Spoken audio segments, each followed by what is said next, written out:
I wanted to start off talking about the timeout issue that we saw. As we're still working through the updates and upgrades, we are going to see some revisions and things that we have to be able to kind of smooth out and clean up. So although it was unexpected, it is kind of just part of the process. And we are still, we have part of the work for the server upgrades to still be done. So that should mean that looking past that, once they have completed those server upgrades that are left, we should see an increase in the speed. And I will gather more information from the team about that kind of stuff. But we're making sure we're on top of it, especially after what we saw yesterday, or sorry, Wednesday. So yeah, we want to be able to avoid that. So we're making sure that not only our team is putting a little extra monitoring, we are making sure that the developer team is in there as well. So does anybody have any questions? Are these related to Drupal or something layer that you are putting on? They are related to the server and the PHP code. So technically in a way related to Drupal, but it isn't the actual like Drupal code base that is being affected or being upgraded. Okay. Okay. So thanks for that. And I can go ahead and kick off the session about forms unless anybody has any burning questions, because I know it has been a few sessions where we haven't had much dedicated time to Q&A. So this is my first time, coming to this. Welcome. So thank you. So I came because I had a specific question, but it sounds like maybe there's a theme for this as a presentation. Well, we try to have a theme just so that we have a little bit of like a lesson and something for you to look forward to. But I think we can still get to that if we do it reverse order. Questions first, and then we can get to the lesson after that. Okay. So can I ask my question then? Go for it. Yeah, Anna, sorry. Thanks. So, well, I'm new to working on the MyLO site for my town's league. I'm in Belmont, Massachusetts. Mhm. And so a couple of us have been trying to figure out how this all works, and I've gotten pretty far. I think we have a good sense.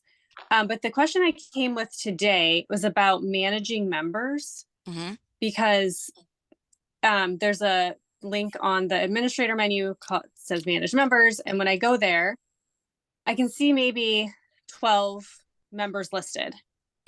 And some of them are administrators, some of them they don't have roles. But the reason I'm confused is because the other person who I'm working on this with so she can go to the website and she can log in with a username and password, but she is not listed as a user in this manage member section. And we think that we should have a lot more than 12 people as, members. So we're confused about where Where what the this disconnect is. Yeah. Okay. Yeah. So I'll explain how our membership, I guess, isn't the right word. How like you can be a user and then additionally be a member, an online member of the MyLO League. Let's see if I can actually pull up a documentation page that might help. No, that's not it. About users. Sorry, about users. No. If I find it, I'll throw it your guys' way. But to begin with a MyLO user account, you do create either like me as a user myself, I can create an account, or a webmaster would create it for me. And that first creation of a user account makes it so that the user exists at the kind of MyLO level. They don't yet belong to a league. They're kind of just floating out as a MyLO user. So they can log in. They have a way to look at their user profile, but because a webmaster or admin has not allowed them or granted them access to a league, they're kind of just floating for now. So at that point, if you have those kind of floating users, you would go to manage members, and down in add member, this is where you'd want to enter either if you know their username or their email address, because then you can just plop them right in. This is to be able to find existing users, this little search. So you would add them one by one. And then you probably already know if you were creating a brand new user, you would start here. And then once they're created, come back to this search to add them. But there's those separate steps of first, they have a user account that exists kind of just at the MyLO level, not to any particular league. And then either we as the MyLO team or you as your webmaster step in and let me show you. So I don't actually want to add myself. Well, actually, maybe I do. Okay. No, I am already part of that. So if you found the person and you click add, then they just are added to this list and they would exist like how mine looks, where the role is, when it's not listed there, their role is just regular member or user. And so that's the way to just add a person that you want to have members only access. If you additionally want them to have the administrator, member, or webmaster role, click edit next to their name. And then there's okay. So if I add someone so that they show up on that list, then how are their permissions different from before I added them to that list? The biggest difference will be that they'll be able to see members only in your menu. She told me she can see members only. When she went to that, was she able to see any content?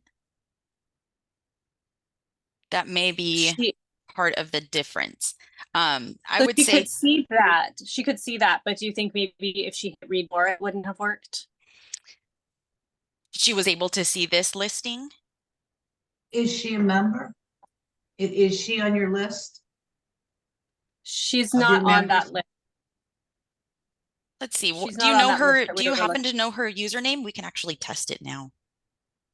Yeah, I can give you her her email address. Do you have her username? No, I just have her email address. Okay, I can look her up. What is that email address? It's Deborah, DEBORAH.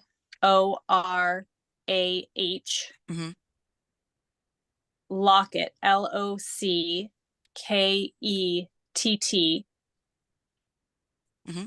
at Verizon.net. Okay. Got her username. Whoops. Okay, so I'm just masquerading as her so we can take a look at what she would see when she's logged in. Okay, so there we go. So she can see it in the menu, but any of the content she wouldn't be able to see. One thing to note about this page though, here this is called the header, or I think, yeah, it's a local league header for the members only page. If you put anything here, she will be able to view it. So I would say just keep anything sensitive down in the members only content or the members only events. Okay. All right. So that makes sense. So if we have she told me that at some point someone got like a spreadsheet and uploaded a whole bunch of people. So okay, we can't do that. Okay. But for those people that are already, as you said, kind of like generally MyLO updated or uploaded, to get them into this stage, they either have to take action and then the webmaster approves it, or we have to go in that area you showed and add them all individually.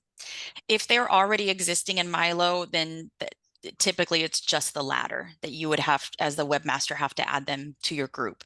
Okay. We as the MyLO team can try to help and step in, but we would need more from you, like at least usernames or email addresses, like at least a list, and we could try to pull from there. Yeah, it's just if they're already existing, it's not as clean of a process as if they were, not on the system yet, and we could upload them with a spreadsheet and it would be, Mhm. all done. Got it. Okay. All right. Well, this was But you helpful. could Thank you for upload taking it. it. Yeah, Go ahead. Jennifer, go ahead. You could upload it from a spreadsheet if Anna cleaned it up first for the 12 people or whatever is on the list. Right, but If she I'm took them thinking off. if they're existing, if folks maybe created their own user account, or if there's just not a complete list of what their usernames are and what the associated email addresses are, it could make it not as clean of an upload. And so But when you become a member, when you become a member of LWV, you provide an email address. And wouldn't that be the email address that Anna could use? you would think, but also if the user created their own account, we have no way of knowing unless we go and check ourselves. You know what I mean? So Okay. there isn't a way of knowing who in that league may have already created their account. But we could create accounts based on user or email addresses if you had them. And then if that were the case where existing folks had that user or had that email address, I believe that they should still be swept in, but I don't know if there will be any problem with if the usernames don't match. So if you were interested, Anna, we could test that out to try a member upload if you were trying to have them all on there. You can always email me and we can figure that out. And how would I get your email address? Let me drop it in the chat. You can always reach us at Okay. mylo@lwvc.org. I'll put my own as well. Thank you. For sure. And then one other thing. I'm sorry I'm butting in, but No, go for it, Jennifer. Maris was very kind when we were setting up our members. On the help site, the MyLO help site, there's a spreadsheet that you just fill out. Yeah. Okay. Great. I see that. I can drop Okay. documentation. And then, sorry, one other quick question. When sure. you were just looking at that and it showed the members only events, Mhm. how do I access that just through the add event section and just check something to make it for members only? Yeah. Let's just show you where that's at. It is, oops. Oh, I'm masquerading as not the right person anymore. But yeah, it is going to be, I think the question is restrict to members only, and then the options are public or private, and the default is public. So as soon as you set it to private and then publish that event, it shows up in this list. Gotcha. Perfect. Thank you. Thank you so much. For sure. I have a question. Yeah. I don't look at my members because we don't use that. Mhm. But then when I did look at it, I find that I have a lot of pending members. Okay. And you So, want to be able to make sure that that's not happening. well, what does that mean? Well, essentially, they are the same as a floating MyLO member who doesn't have any association with the league yet. Although they're in your list, because they're pending, they don't have any access. They're just like how we saw earlier when I was masquerading as Deborah Lockett. We could see members only in the menu, but as far as the content on the page, I would only be able to see like in the header. So a pending member, even though they're in your list, would have the same permissions as just a regular MyLO user who has a login and can't see any member stuff. Did Anna have pending ones? I didn't see any. I don't think so.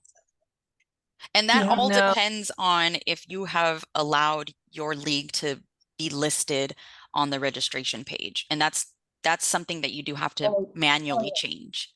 And we did change to that. That's probably why it's different. She probably isn't. And you can change that. Yeah, there aren't any pending members here. Well, but I did want to use it. Okay. Oh, Yeah, that, my experience with pending members has been that they're generally people who are confused about how to become a member of the league. And they think that they're signing into the league. They I don't see. realize that they're a Just for the member on website. MyLO. Yes. Well, I And mean, then that we might don't, be a yeah. might be a way to You know, drum up contact interest. them. Exactly. You kind of have their contact info built in there. Right, right.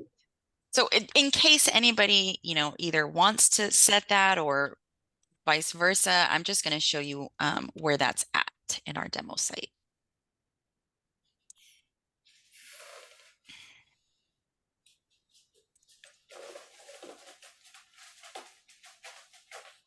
Okay, so it's going to be in your home page. So either edit draft or new draft. And all the way down to advanced settings.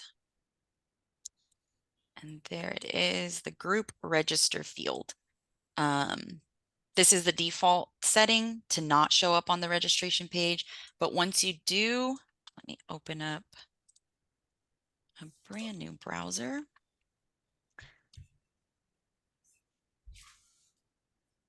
And this is just for folks that are signing up for a brand new MyLO account.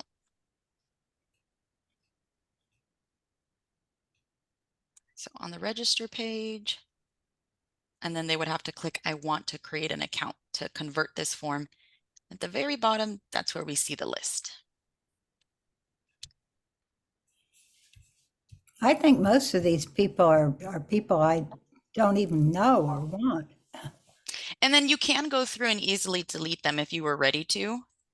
Yeah, I think I will. Yeah. Any other questions about members or manage members?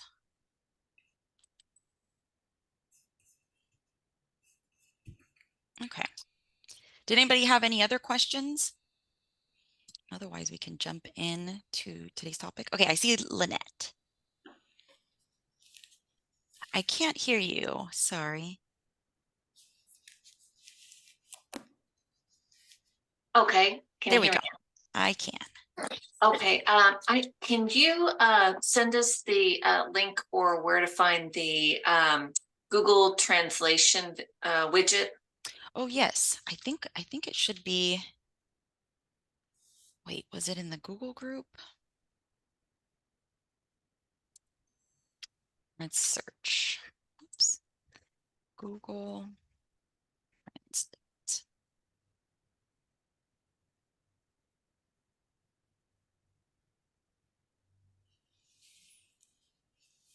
Okay, yeah, we do have the documentation. So I'll drop this in the chat.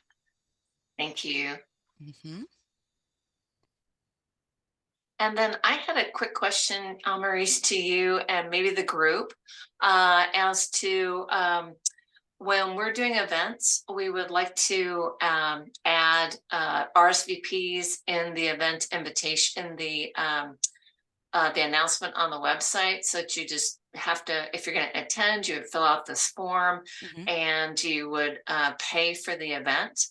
And I'm just wondering, once you've gone through all that work, how can you reuse that? Is there a way to just update, or what do leagues do to just update the text and just say, now our event or our, you had a September event and now you want to announce the October event, but you don't want to recreate all that work. How do people go about doing that? Or do you just generate all that new every single time?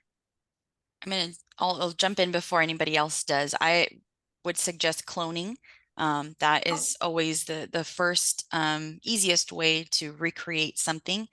The only thing you have to make sure of, like if you are the only webmaster in your website, then it's easy. Everything will belong to you. You're the author of almost everything on your site. So you'll have the ability to clone all of these things, all of these, pages. If something doesn't offer you the ability to clone, you can make the change in manage content. There's an option to change author for content items. So that would just be kind of the prerequisite.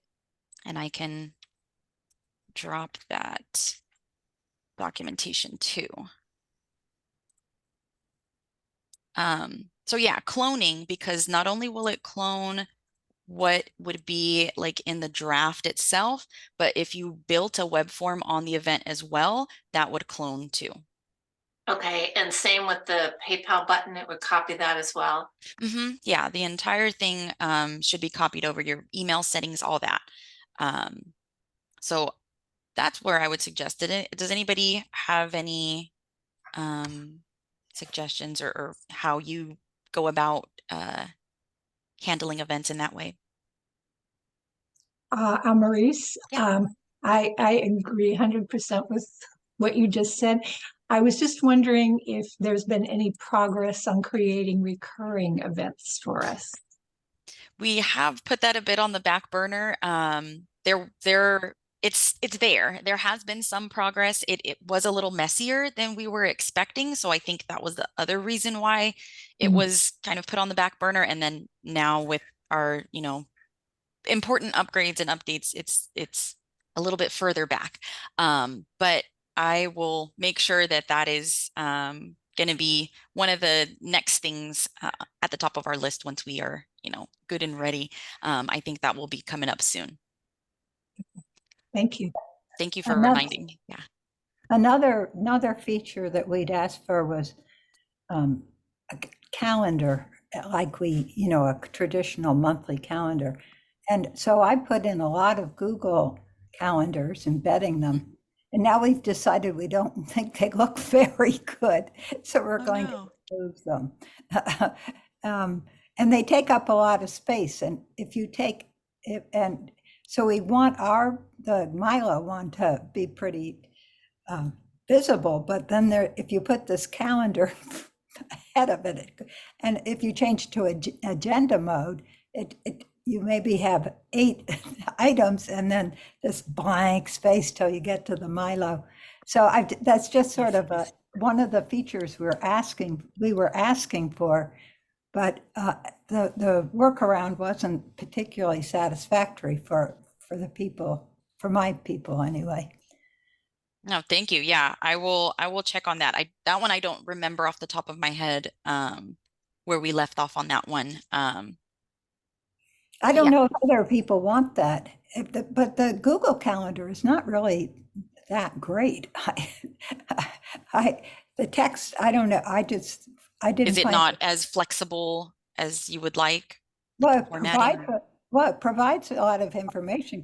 You can click on it and get all this information, but the text is really small, and you have to be very careful to name the event. So what distinguishes it from the other events on your calendar, it's clear, so you know what it really is. Yeah, we found that too, in like developing just a calendar, so it would just be so someone could see a month at a glance. That the text is kind of too small to read on the website. So we're now just listing single events at a time, and have the monthly calendar kind of format on a back burner.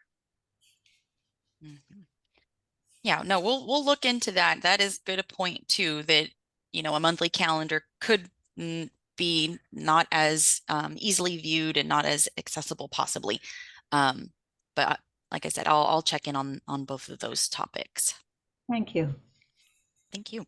Yeah, I have not had a problem with that. I do find that with the Google Calendar, they always put the time and then the name of the event, so that when you actually have the the calendar, The monthly square view. calendar, it does make it doesn't wrap around, so you can't see the rest of the name. So I always have to put the most important thing at the first part of the name. Exactly. And then You know, and if you do the agenda, it actually does give you a pretty good list. But It looks nice, but then you have a lot of blank. Just to if give you- folks an example of what we're talking about, this is an embedded Google Calendar. This is the agenda view, and then this is the monthly view. So you can see it's really tiny. And It is you pretty have small, all yeah. that square to put it in, but information in, but it's just this little line at the top. Yeah, yeah, it's funny that they don't wrap the text within the box. yeah, I mean, if you click on it, then you get to see all the information. Yeah, That's good. That that's part's the good. truth.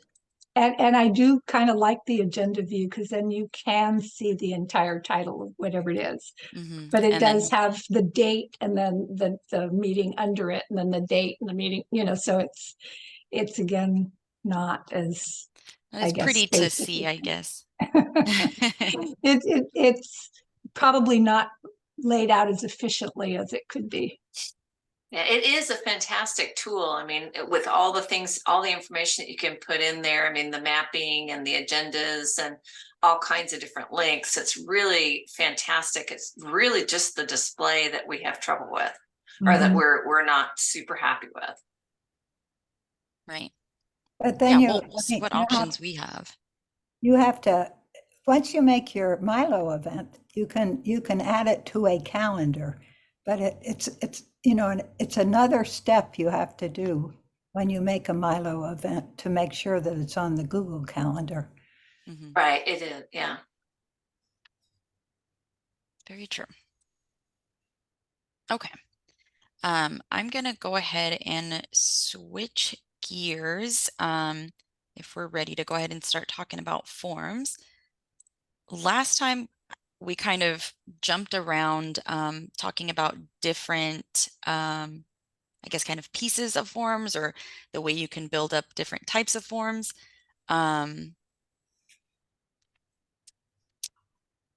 But this time I wanted to see if we could build up, let's see, Jan is the superstar that always does this, the nodes, as far as being able to set up different confirmation pages based on what options were selected.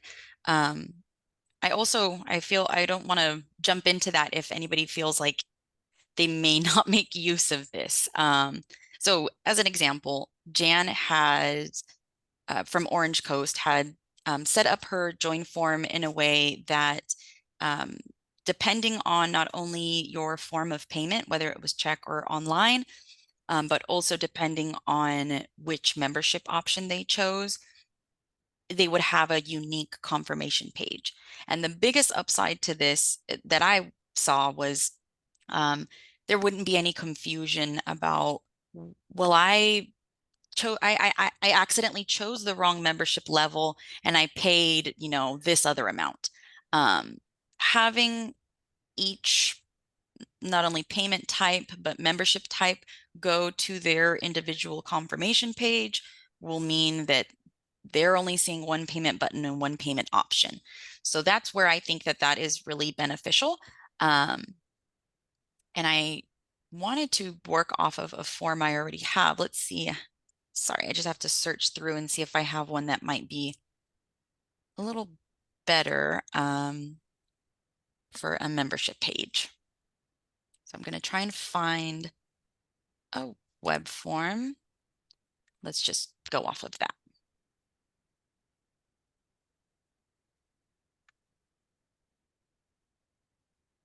Do I have a join? Here we go.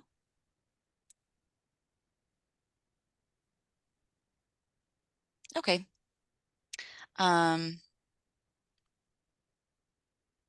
Oh, this looks like it is actually Jan's form. Okay. So as I had said, the question or the fact of where they're going to land is based on the membership type and the method. Let's show the back end. You'll notice here the node, it obviously says private section at the top. This is the form component that will control where they land, what confirmation page will be used. And notice that this is only visible to administrators. So if a general public member or even somebody who belongs to this league logs into their webmaster, or I'm sorry, their user account, they wouldn't be able to see this because they're not a webmaster or a MyLO admin. But let me show you what that looks like in the back end. So over on web form, we have, the typical fields for, first name, last name, email. Here we have the first select options for which membership type they will choose. And I'm going to skip down a bit. We have fields additional for a second household member, but we'll see how those come into play when we look at the conditionals. And then coming down here, the final one is that node. Like I said, this is what is going to help us guide the person to the proper confirmation page. And so this isn't much of anything, this form component. I'll show you what it looks like. The title itself is just node, and the description is what we saw. Node of next page, visible only to admin. That's a pretty simple build. That's all that's needed. The only other thing is to make it private so that it's visible only to webmasters. But what comes in to actually put the work into this form component are the conditionals. So if you don't already know, node, it represents like a page or an event or anything that is a content item across your site. It can also be known as a node. And every content item has a node ID. So I'm going to scroll down to those conditionals. You'll notice here that there's a node ID. And that's the node ID is always just built in that way. Node / and then whatever the node ID is. And this is built in such a way because it is assuming the previous portion, which is our MyLO address. So that part is assumed. So essentially writing it out in its full length is the same as this. And essentially, before being able to create these conditional steps, the first step would have been to create each of these nodes. So essentially creating a confirmation page for somebody who's paying by check. And then down here, this is a confirmation page needed for somebody who's paying online, but is also choosing individual membership type. So I think there's 4 different confirmation pages. So those have to be created first. You can create, your web form, and before you create these conditionals, then go and create those confirmation pages, or confirmation pages first and then start your web form. Any order. It's just that they have to exist before you can point these conditionals at them. So once they're there, you don't have to have them in your menu. I would suggest publishing them. But either way, if they were in draft mode, you could then at least start to connect them through these conditionals. So let me just show you how one of these would have been built. So there is a bit of overlapping with these boxes, but when it comes to adding a brand new condition, it's going to be the furthest down box. The boxes that are underneath that are being overlapped are referring to the existing condition above. So we add a new condition, and by default, the first form component is always selected. So again, we're just going to recreate what is up here. So let's try the online method. So not only do we want to say that if they chose to pay online, I also want to say if they also chose a particular membership type. So that I would add the plus sign within the parentheses. So that is the parentheses, the plus sign in the parentheses allows me to have an and or an or, all within the same if. So they are, you know, together as a conditional. Both have to be true in order for the then to happen. Or one or the other, depending on if you choose or. And so if I'm choosing and, the method is online, I want the membership, no, not membership status, membership type. It is going to be, yeah, let's just leave it as individual. Oh, it looks like there was already an and. Okay, if that's the case, then you can remove that. Let's see, it's going to be the second one here. Or actually,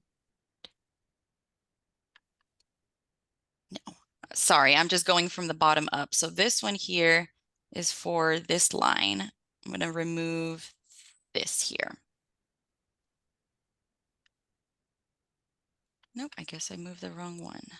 Okay, there we go. Sorry about that. That was, I did not need to add an extra step because it looked like it was actually already in there. So just double checking. If method is they're paying online and their membership type is individual, then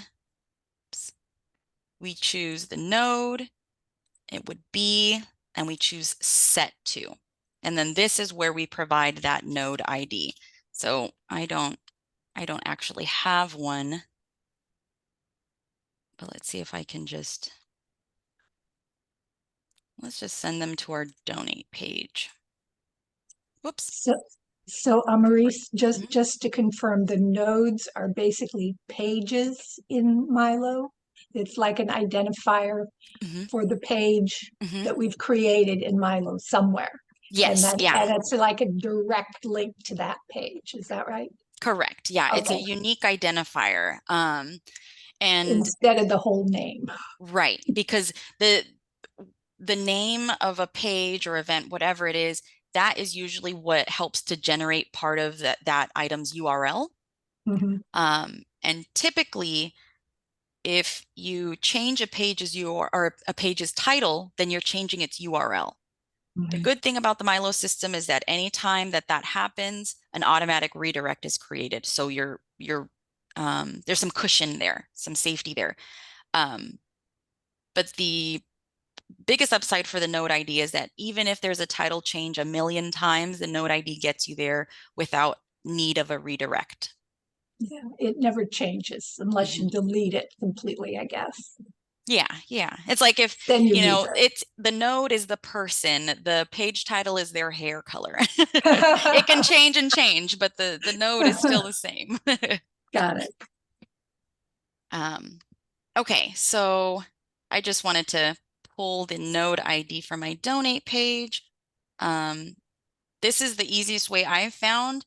You can either just click through to new draft and then that would be in your address bar. But what I do is just right click and copy link address. And then let me drop this in a text or a text pad.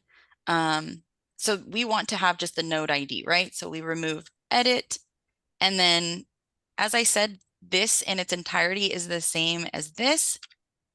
So either way, you can leave it fully written out or just the node and its ID. And actually, now that I think about it, since we are setting the node, it's probably best to just work with the node by itself and the ID. And then that's totally optional. Trailing, what is it called? Slash. I just realized that if I'm going to save that, I do need to delete the other one that matches this. So online individual payment. Okay. I want to delete this entirely.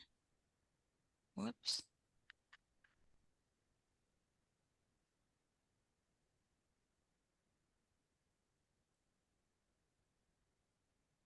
Okay.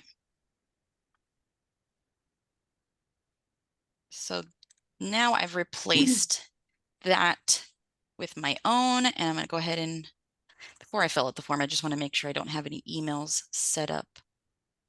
Okay. So let's go through that. I have my form filled in because I'm logged in. So individual, let's just, yeah, that's fine. And then pay online. So awesome, we get to see that it is pulling up the right node only because I'm logged in. And once I continue, what?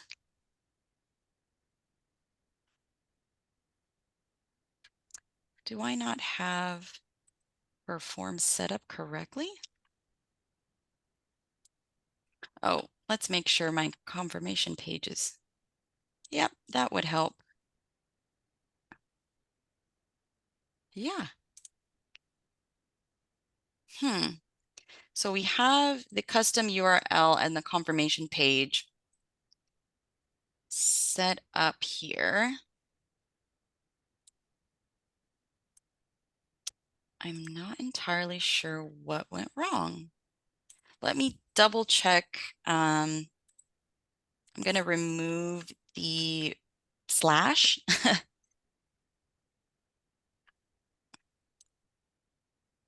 So let's try that again. Sorry, folks. So I did forget to mention that before I did the testing. The other part of this equation to make this work correctly is that the confirmation page settings, you do have to set up a custom URL. And this here is actually a token. And it is created based on that form component that is titled node. And so this would turn into, let me go back. So that token would turn into node /49. And the way we had it set up, whoops, was that it would follow the MyLO URL. And so once we would see that be replaced, with this, that should have taken us to the right page. So that's where I'm confused.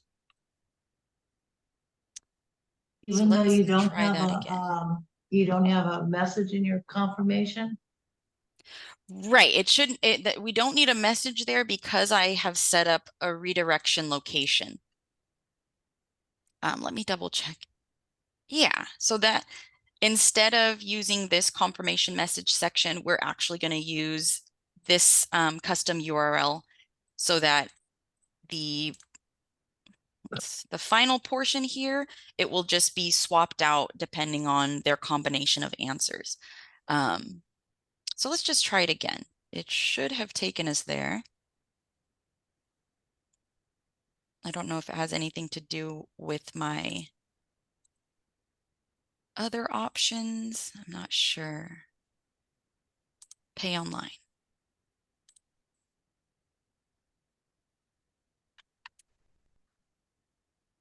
No. I'm sorry, folks. I probably should have tested my own form. I was going based off of Jan's, and I have changed her form since. So I probably broke something, unfortunately. So I am going to take this to try and fix for myself. I want to be able to make sure that that is working. It obviously does because it works for the Orange Coast League. So sorry about that. I thought that was going to be a whole lot easier. I can go over some more form stuff. Trying to think what else we don't usually see on forms. Does anybody have any questions related to forms? Or unrelated? When you went and found out what the node name was for that page, you said something about a right click. What did you do? Yeah, over new draft or edit draft, you just right click and copy link address. And that'll give you the node address? It will. You do just have to strip it a bit. So this is what you get. And Sure. if you, oops, as long as you just remove that, that should do the trick. But if you're making it the node for your confirmation page, then yeah, just that tail end of it. Is that, I guess I can test it. I'm on a Mac, you're on a PC. What was that? I'm on a Mac, you're on a PC. To be able to test the form or what the combination of keys is to do. To right click, because you don't get to right click, right? Oh, In I something see. else. I am not familiar with Macs, so I wasn't sure what you were getting at. I'm sorry about that. Then just click on it. Yeah, if you click on it, then that same address will be in the address bar, and then you can more easily just get what you need. Yeah, thanks for that, because I knew that you had told us before how to find the node number, and I could not find that in my notes, so I've been doing the full URL when I go someplace, which works. But like you said, it's a little messier internally because, you know, there's redirects and things like that. Yeah, and so yeah, So, the node gets your folks to it much quicker. right. It worked the same. I did control and it worked the same on my Mac. Okay, awesome. So you just, to get the node number of something you've just created, you click on new draft and that will give you the node number in the URL Mhm. box. Mhm. Okay. But you have to hold it down, control and clicking it the same time. You don't just click on new draft. Liz, that's the same as a right click, it sounds like, for Oh, PC users. Is yeah, that I what guess so. Okay, well, that's good to know. Control and then click. for Okay, Mac. so Yeah, right control. click on new draft and that'll give you this node number. And I when had the same problem Maddie did. I didn't quite get that in my notes. So I'm kind of like, oh, shoot. So You just have to say copy link in that list of all the things that you can do when you hold control, at least on a Mac. You get a contextual menu there, I see. and I just copy link. And then that is the one which has the edit at the end of it, but it has the node. Awesome. Right. I don't know, maybe nobody else uses So we Mac. can do it either way. Yeah, whether you right click or control and click as Liz is saying, or just click on the new draft or edit draft Right. button, and then the address bar will show the node ID. Or you can Exactly. just roll over it. Yeah, you just have to Oh get yeah, rid of the that edit too. at the end. You would see the preview of it if you just hover over it. Right. It's not working for me. I wanted to see if I had an additional item. I'm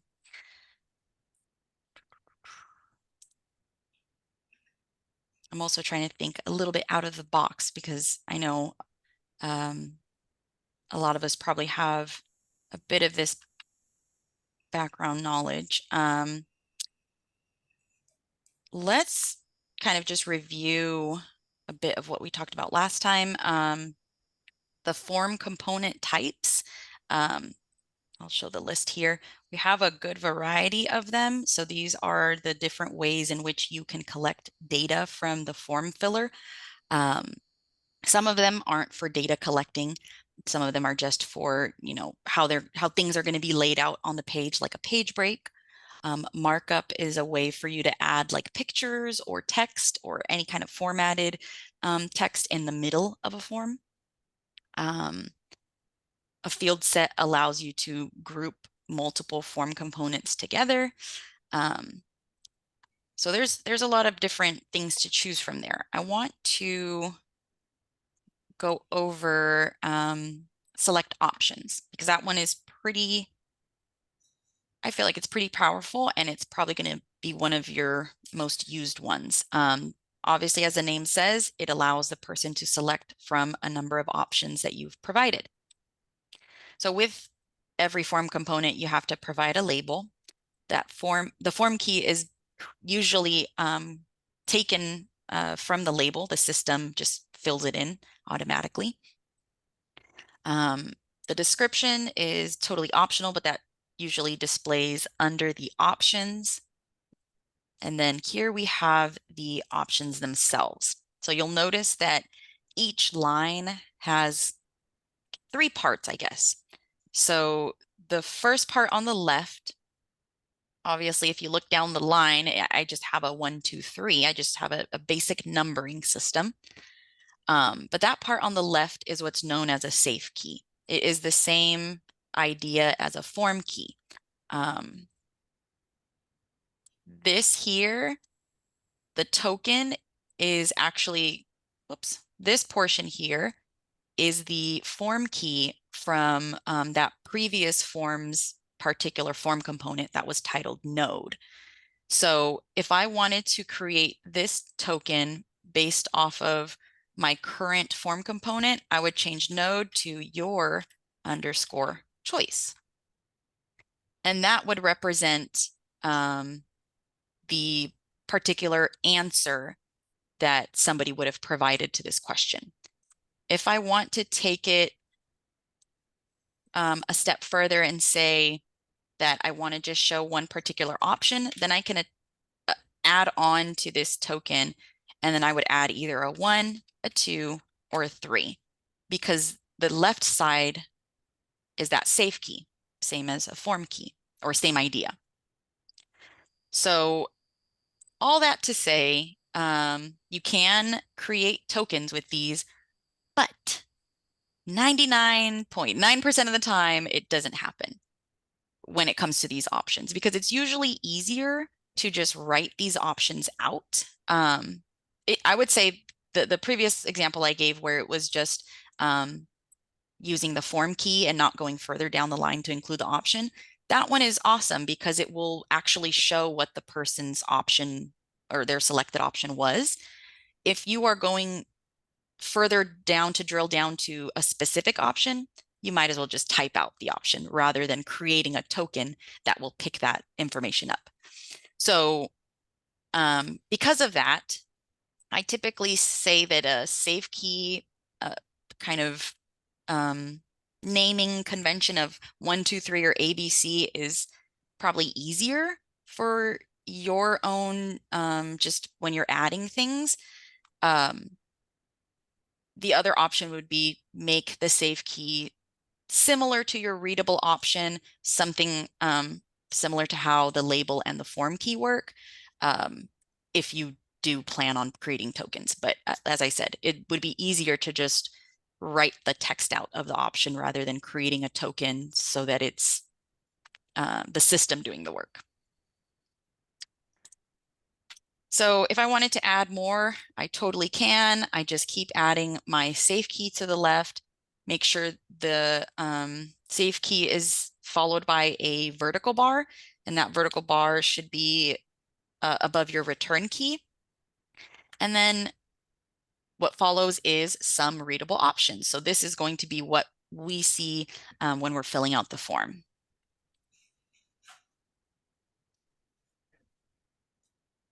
We can allow folks to choose more than one, and that just brings up checkboxes rather than little bubbles. And you have the ability to use pre-built lists. So if you choose that, it will replace what you have. And we have it right now set up to show as a list box. So it shows up like this rather than like this, where it's the options laid out. And then we're going to go ahead and just save it like that.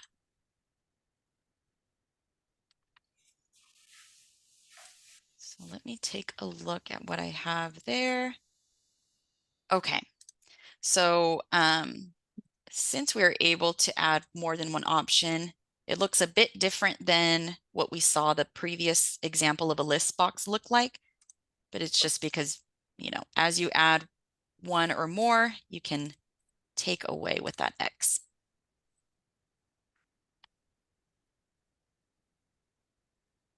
Any questions about select options?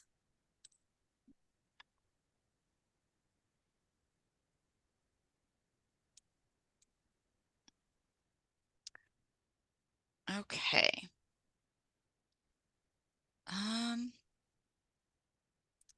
Let's do a quick review too of the form settings. It was mentioned before, the confirmation message here is what is given by default. So this is the easiest way to go forward if you just wanted to add a PayPal button or a thank you message. Plopping that into here is the easiest way. If you wanted to go the other route, maybe not the nodes, you can choose just an individual page to be your new confirmation section. I forgot to pick it up. So You that don't have the is can, the option there. You just have that Dave stuff. And then for the submission access, we always leave that as is because those two roles capture everybody. As a league webmaster, you are also a league member. I always like to point out the progress bar because when you are creating a brand new web form, the progress bar does show up. So I always check that off. But if you are planning to use that, you do have some good control over how that process or progression will look like. The preview pages, as it says, you can allow them to preview. I don't think it's the same as an ability to save a draft. That is separate here. So a draft is typically is it going to be only for folks that are going to be able to log in? And it should save it for, I would think, indefinitely until they're ready to either publish it. And then Marie? yeah. I was under the impression that with forms, we don't actually publish them. They automatically become live. Is that not true? That is true. So when you Okay. are creating them, yeah, they do go through immediately. This option to be able to save a draft is for the person filling it out. So Oh, gotcha. Okay. yeah, I would say it's probably extra beneficial when there's like, when you have a super long, like Long. multi-page form. Yeah. Right. That would be a nice option for them to be able to say, I'll come back later. Yeah, it's kind of interesting that that's the default because most forms aren't that long. And then people, what's this about? The whole progress bar confuses them. So, Oh yeah, the progress bar is it. I feel like the same way that it can be more confusing than helpful, especially as you said, most forms aren't going too long. So yeah, if you are of the same mindset, then I'm under form settings and I scroll down to progress bar, and then this yeah. box would be checked for you. Yeah, and then the submit button label, you have complete control over that. I've found that a lot of folks that have like a PayPal button on the next page, they'll usually edit that text to say maybe continue to pay or submit and then pay, something along those lines to give some further context to your user. Since we're talking about the submit button, I wanted to also talk about if you are working with a web form. So you probably have already seen this, that web forms can be added to obviously a web form, but they can also be added to an event and a page. But the main difference between adding a web form to a page or an event and adding a web form to a web form is that you can, oh, I don't have it here. I'm going to go into the new draft to show you. So with the web form, the biggest difference is that you not only have the ability to add above the web form in what we call the description, but you can add content below the form. And so this would be content that would appear under your submit button. Events and pages don't have this additional content section. So you wouldn't be able to add anything under a submit button on an event or a page. Yeah, I think it's just worth pointing out since sometimes you want to provide additional context to folks before they move along, and this would probably be the best way to do that. Your other option would be, go on back. As I mentioned, the markup type. This allows you to add text or images, whatever you want, that is typically added like to a body. You can add to a markup field. And the component name here for a markup is only actually going to be visible to us. So, or let's name it something that makes sense to us. Note about payment. And so once I add this, you'll notice that the value field looks very familiar, just like any other WYSIWYG box.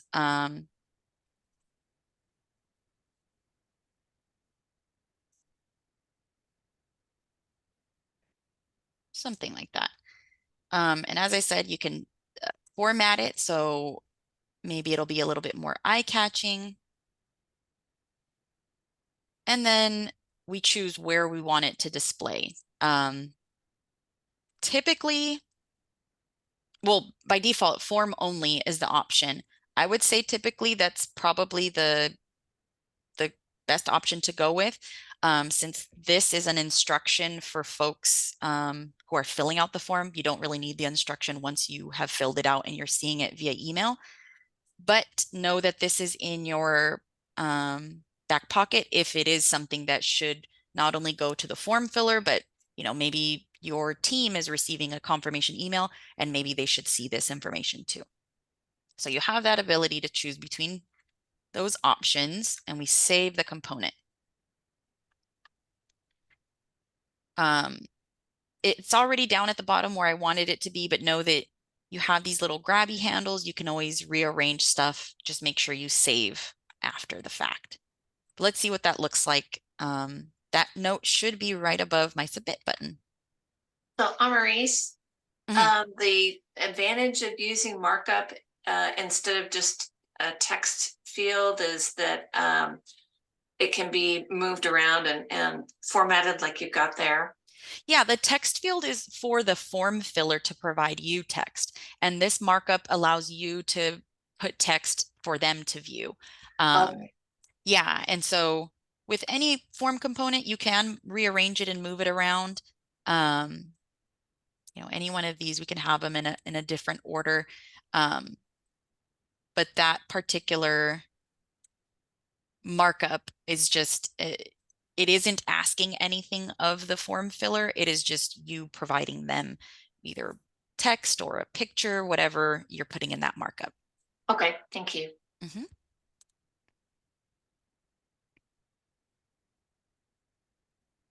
Any other questions so far?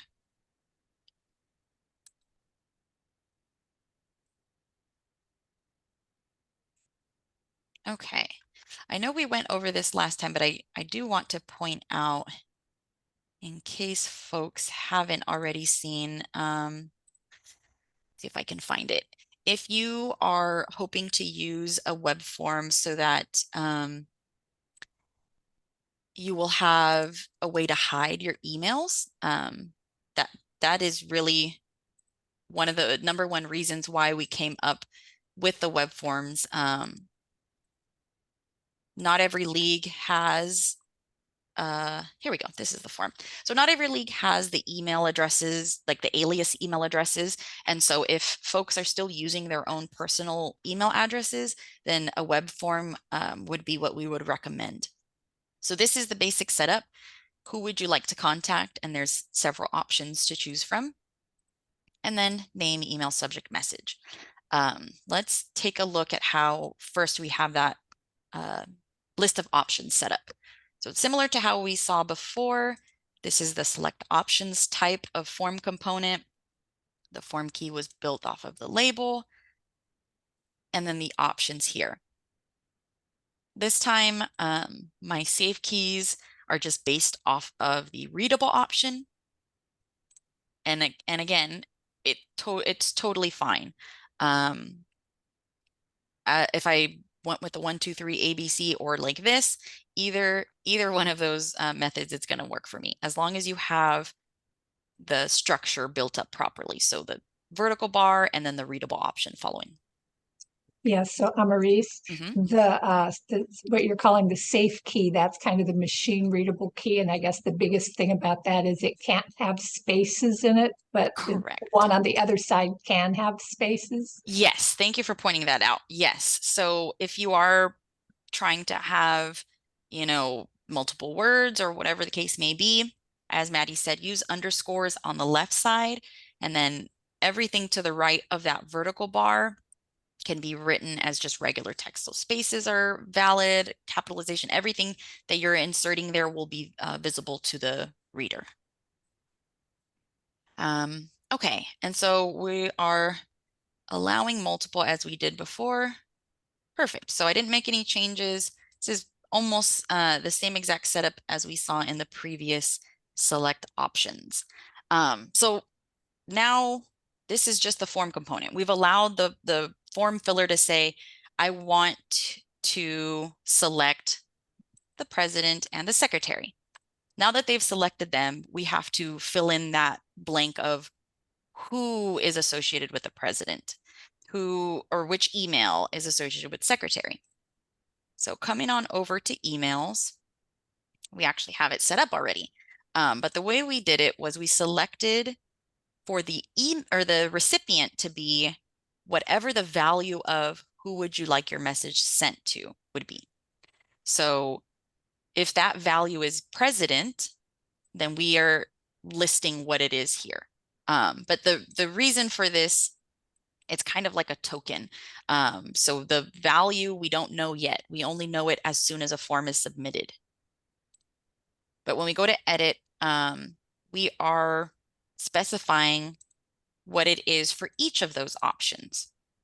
So when we choose a component as the recipient for this email, and that component is a select options type of form component, then this is what we get, this table here.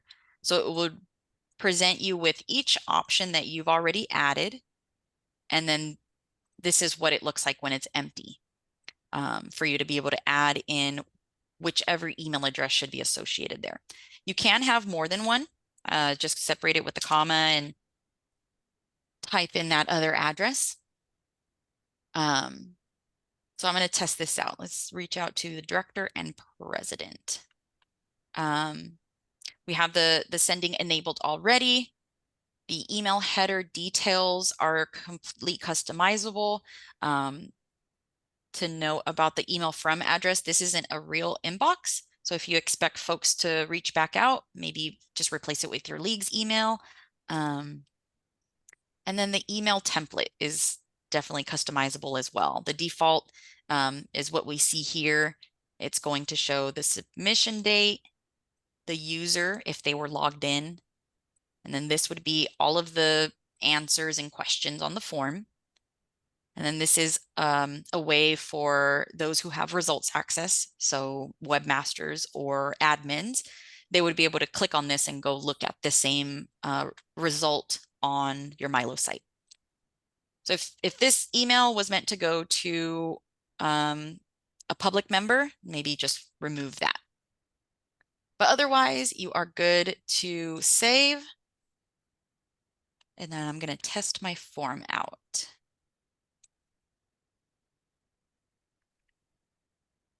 All right, so that was president and director that I wanted to reach out to. Try and put a different email. I don't even know if that one still works. Voting free. Okay.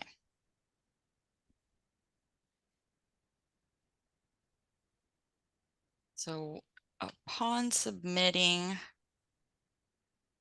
okay, and that was taken from whoever I cloned this form from. But I did receive emails. So the director email, let's see.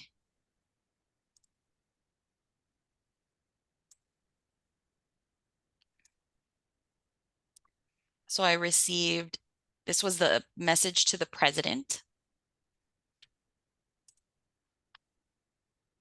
And unfortunately, I don't have the templates like edited in a way that makes them look different.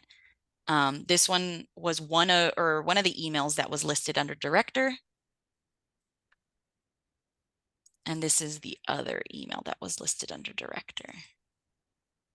If it'll open, it looks the same, but just confirming that that did in fact work. So when I chose president and director, technically I had 3 recipients listed there, and all 3 did receive the email. And in addition to that, I should have received my own email as well. I just don't have a login to that other email. But yeah, so that is not only a way to hide your emails from public view, but also if, let's say, you wanted to have, all directors receive a message, you can do so with just one option. Any questions about that? Well, I have a question that just in general about, I mean, if you don't want somebody's personal email, but you do have email forwarding, so maybe they're the president and then it goes to them. Mm-hmm. Somebody can still send a lot of email to president and clog up their email. Do you know what I'm saying? Even if they use the generic email address, the forwards.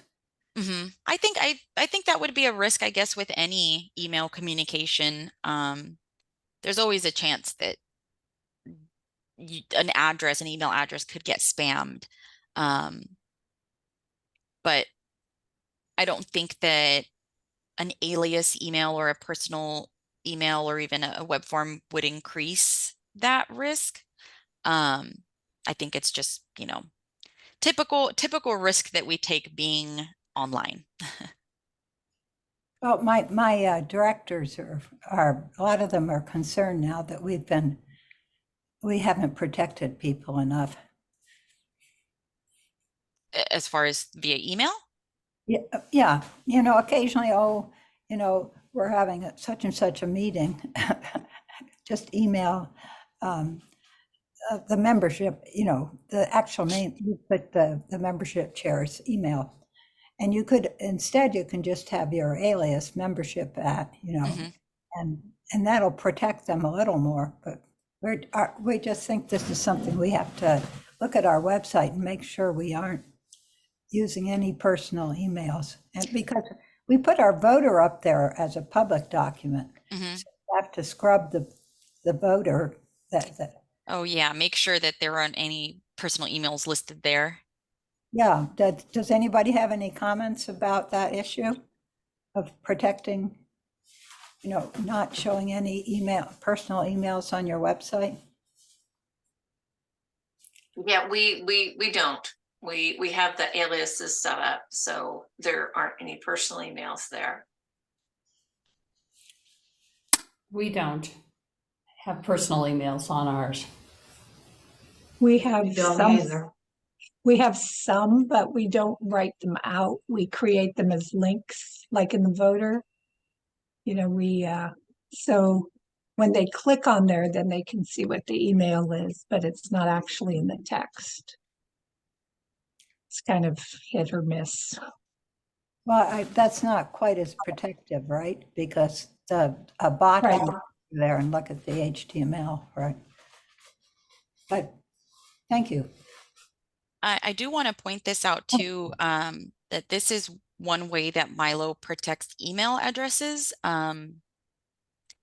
If when we write them out, the system automatically hyperlinks them. But when a bot comes viewing, this is how the email would be rendered. So I'll drop this in the chat. That is another way or another level of protection. You can also just skip that step entirely and just write it out how a bot interprets it anyway, so that it's, the first part of your email address, not the @ symbol, but in brackets, the word @ and then whatever the website is. It would, not make it as easy. It's not as convenient because you can't just click and start writing your email. But that is a definite way of keeping bots away, because it's written in plain text.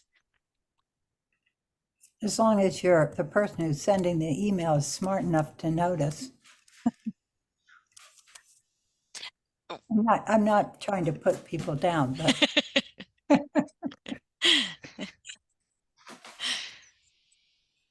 Yeah, we get hate mail sometimes when we write letters to the editor, but I think that's not related to anything we're talking about here. There's a curmudgeon somewhere that every time any of us writes a letter to the editor, we get, actually, it's not even email.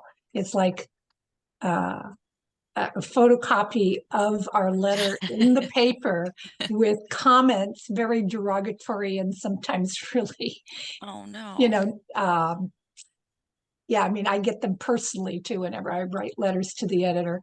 And the first time it was very unnerving, especially since it was physically mailed to my home address. Oh wow. Oh, Maddie. So this Yeah. person who I visualize this as some old guy with, that's confined to his chair that has nothing better to do but to find everything he doesn't agree with and look up that talk about person right. and shake him up by sending them a letter to their house.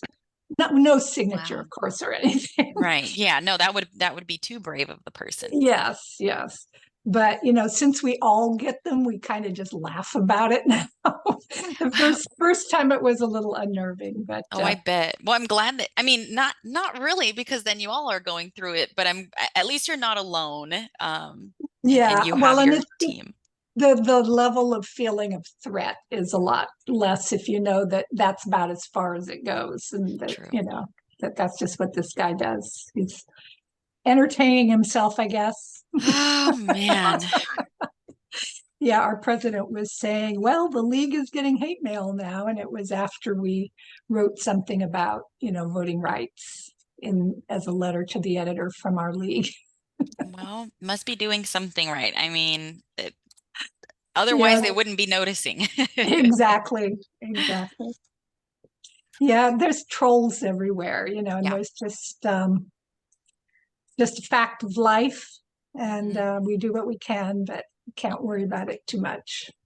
No, that is rightfully said. I think as the league, we probably drum up just our own amount of trolls Yes, naturally. no So we feel your pain over here too. I'm sure you do. we had somebody come to our meeting last night who comes. We have these civic awareness ones, Mm-hmm.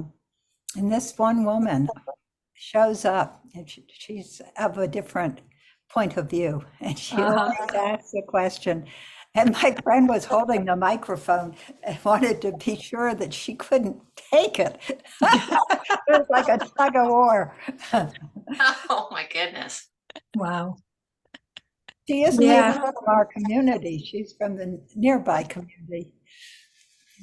Coming to shake things up. Yeah, Right. that is not fun to have to deal with as you're a league member and trying to manage an event as well. That does not sound fun. And we have to have a sense of humor about it. I think otherwise it would be too upsetting. There you go. And that's what part of these sessions help us to do. Right, exactly. All right, folks. Well, I appreciate this nice, not happy ending, but we get to at least laugh. That's right. Commiserate together. That's exactly right. Right. If we weren't doing impactful work, no one would care and no one would comment. Exactly. You're Yeah. so right. People would not be upset if it wasn't good, impactful work. So it wasn't hitting some nails on the head. Exactly. Yeah. All right, folks. So then next session is going to be on the 6th of next month. My goodness, this month flew by. Wow. Yeah. So we'll see each other in a couple of weeks, but certainly see y'all in the Google group because I'll be posting updates as they come to me. Okay. Thank you, Maurice. Thanks, everybody. This is All right, great. Thank you folks. so much. As Bye. always.